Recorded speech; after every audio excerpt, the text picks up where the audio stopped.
Olá, primeiro ano, tudo bem? Eu sou o professor Gustavo e vou estar ensinando para vocês aqui, através desse vídeo, um pouco mais sobre a história das Olimpíadas, tudo bem? Então, as Olimpíadas, falando das suas origens, existem muitas versões sobre a origem das Olimpíadas neste mundo. Muitos acreditam que as origens das Olimpíadas estão ligadas aos deuses gregos do passado. Estima-se que por volta de 2.500 anos antes de Cristo, os gregos já faziam homenagem aos deuses, realizando competições entre si.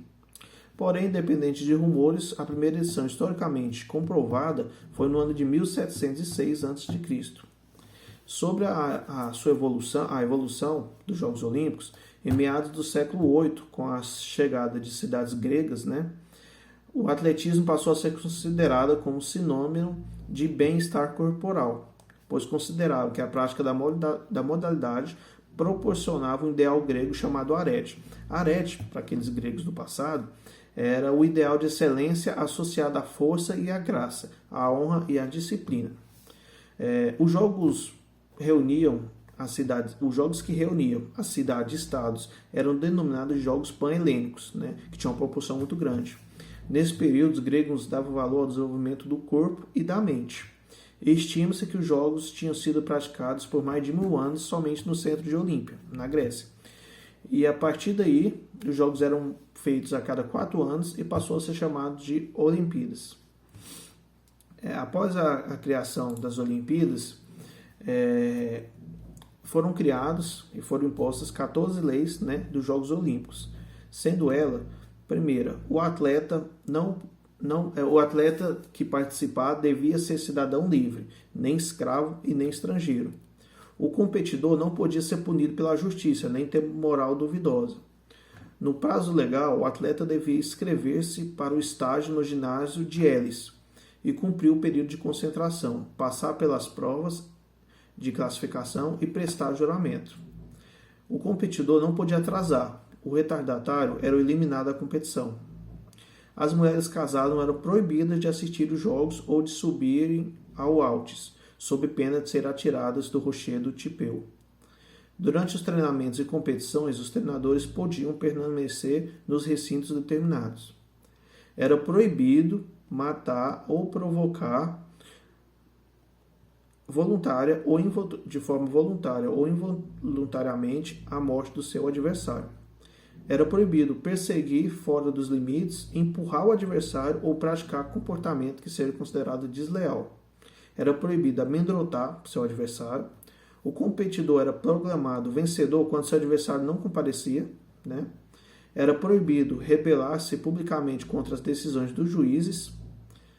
O competidor descontente com a decisão dos árbitros podia recorrer ao Senado Olímpico.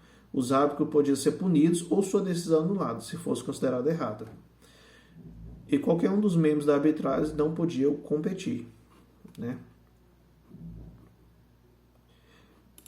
Então, apesar da popularidade dos Jogos Olímpicos que se tornou naquela época, um imperador romano chamado Teodósio I proibiu a realização de celebrações pagãs, fazendo com que os Jogos Olímpicos aos poucos fossem ficando extintos, deixando o centro de Olímpia abandonada por vários anos.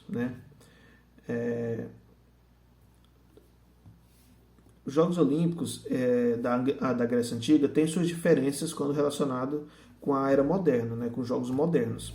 Os Jogos Modernos foi introduzido por Pierre Frede, popularmente conhecido como Barão de Coubertin. Pierre nasceu em Paris no ano de 1863 e foi o principal responsável pela volta dos Jogos Olímpicos modernos. Graças a Pierre, no ano de 1986, os Jogos Olímpicos foram retomados a Atenas, e nessa primeira Olimpíadas participaram 295 atletas de 13 países diferentes. Os vencedores na época eram premiados com medalhas e um ramo de oliveira. Desde o retorno dos Jogos, em 1896, o evento cresceu muito e ganhou símbolos e rituais próprios, mas é importante salientar que esses símbolos são inventados na era moderna e que nada tem ligação com a Grécia Antiga. Os símbolos principais, separei 3 aqui para vocês, são os anéis olímpicos, a bandeira olímpica e a chama olímpica. Os anéis olímpicos representam os 5 continentes entrelaçados, um sinal de união, né? A bandeira olímpica contém os anéis olímpicos com um fundo branco nela e tem como objetivo reforçar o movimento olímpico. E a chama olímpica, que é muito popular, né, nos Jogos Olímpicos, representa a tradição dos Jogos Olímpicos na Grécia Antiga, apesar de não ter nenhuma ligação da chama com a Grécia Antiga. Então são rituais que foram criados agora nessa era moderna, tá? Então, pessoal, isso aí foi um pouco aí sobre a história das Olimpíadas, o processo histórico, e tomara que vocês tenham aprendido um pouco nesse vídeo. Muito obrigado por assistir até aqui. Até mais.